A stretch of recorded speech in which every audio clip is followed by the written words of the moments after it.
In the earliest civilizations, marriage was not love-led. It was ownership, a transaction sealed by silence. In Mesopotamia, the code of Ur-Nammu said a man could punish his wife as property, not as partner. The laws of Hammurabi cemented the order. A wife's body belonged first to her husband, then to the gods.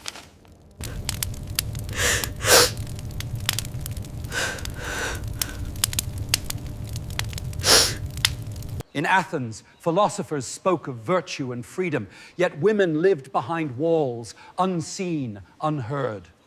A woman's duty was obedience, and her silence was called virtue. Rome gave her a name, conjux, the joined one. Yet the law joined only her body, never her will.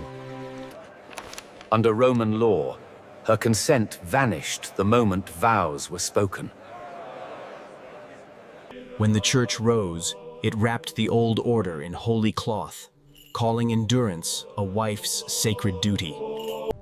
By the 5th century, priests declared the marriage bed holy, holied, and her refusal a sin. In the Middle Ages, a woman's vow at the altar was her last act of freedom. Feudal law made her husband her master. Her word weighed nothing against his. Among the poor, pain was part of life. Among the noble, it was a right. The church preached patience for a husband's temper, for his touch, for his tyranny. They told her she was born from man, or man, and to suffer was divine. If she cried, her tears were evidence only of obedience delayed.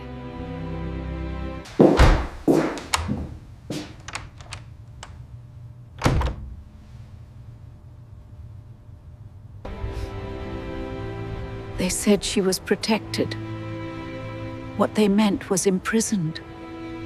The story of marriage was the story of control, not love, not choice. From Babylon to Britain, the centuries whispered the same verdict. Her consent was irrelevant.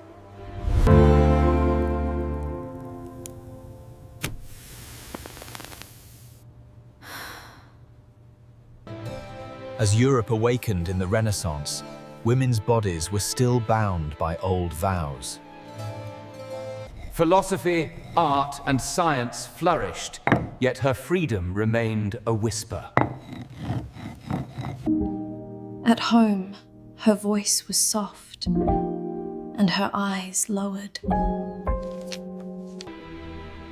In England, coverture made her invisible in the eyes of the law. She could inherit nothing, own nothing save. Her body, her labor, her will belonged to him. We have to leave before the guards return. They know we are here. Take only what you can carry.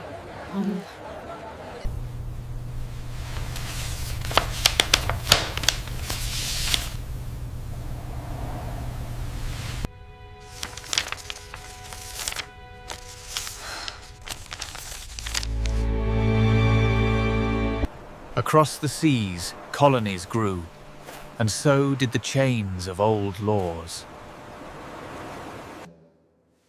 In New England, marriage vows still demanded her obedience.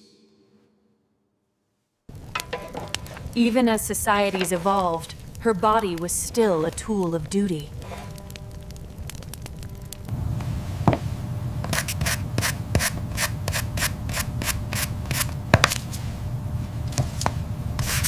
Some men began to debate, slowly, cautiously, what marriage truly meant.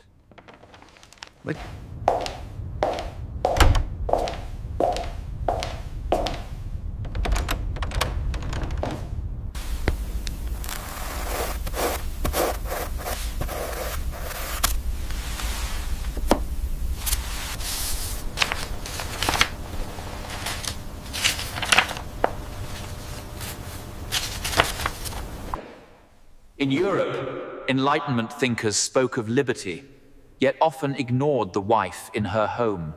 Rights were for men. Freedom, rarely for women. Small acts of courage began to challenge centuries of silence. Her story, her courage, passed quietly from hand to hand. Across the Atlantic, whispers became letters, and letters became arguments. Laws slowly began to change, but centuries of silence were hard to break. Every era left its mark, every silence a lesson in endurance.